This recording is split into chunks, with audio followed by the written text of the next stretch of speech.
Stress strain diagram. We know the basic definition of stress and strain. Stress is defined as restoring force per unit area, and strain is defined as change in dimension to its original dimension.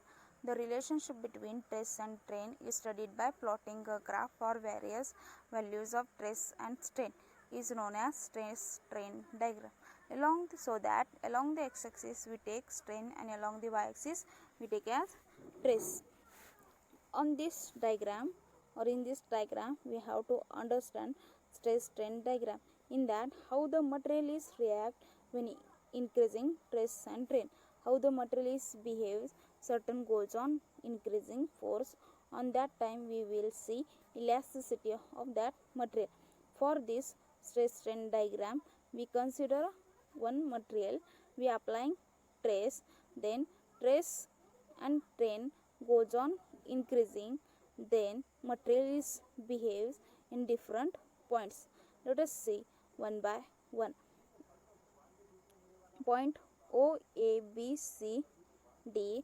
When we study this graph, C, O, A, the material which can show the elastic property till O to A. Then once a material reaches at A level is called as elastic limit. Once a material is passed this start its original position, slightly move towards of at the point B. That point B is called as yield point. This is a point where the material stop its showing elastic property. That is same time it show that plasticity of that material. So O to D is called as permanent set. Later, when a goes on increasing stress, the point will start to move B to C without further increasing of stress because it is in irregular shape. The trace is known as a yield trace. The sudden increasing trace it reaches to point C is called as lower yield point.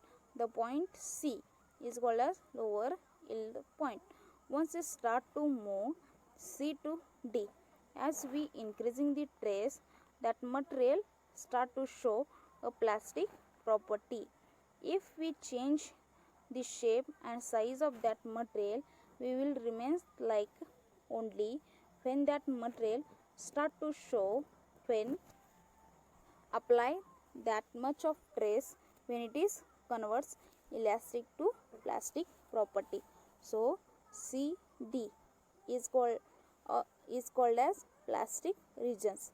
As we goes on increasing trace, the material first loses its elastic property, then it will regain the elastic property.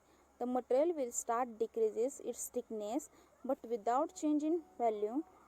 Once a material start to decreases the thickness at the point C, the maximum trace of material and corresponding deforming force at a point D is called as tensile stress. After that, the material goes on to break. There is no change in strain.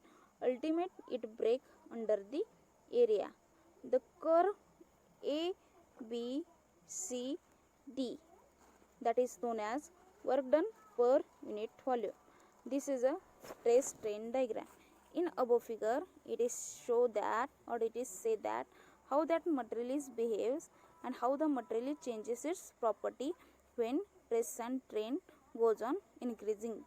There are also other further factors also affecting on properties of that material, like elastic, plasticity, impurities, annealing, and temperature and nature of crystal. That is see one by one. Here effect of first one is effect of stress.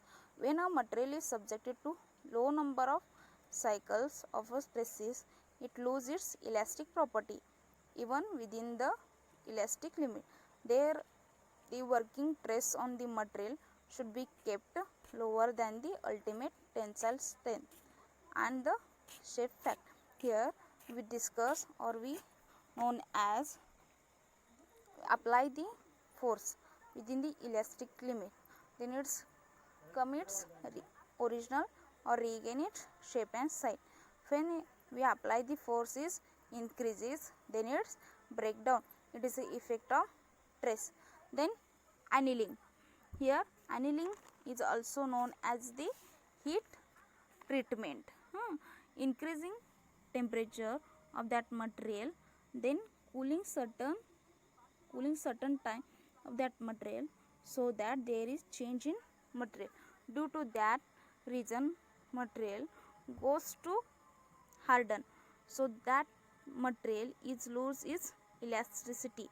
For example, steel before hardening we can change its shape and size, then after hardening it does not, we will change the shape and size.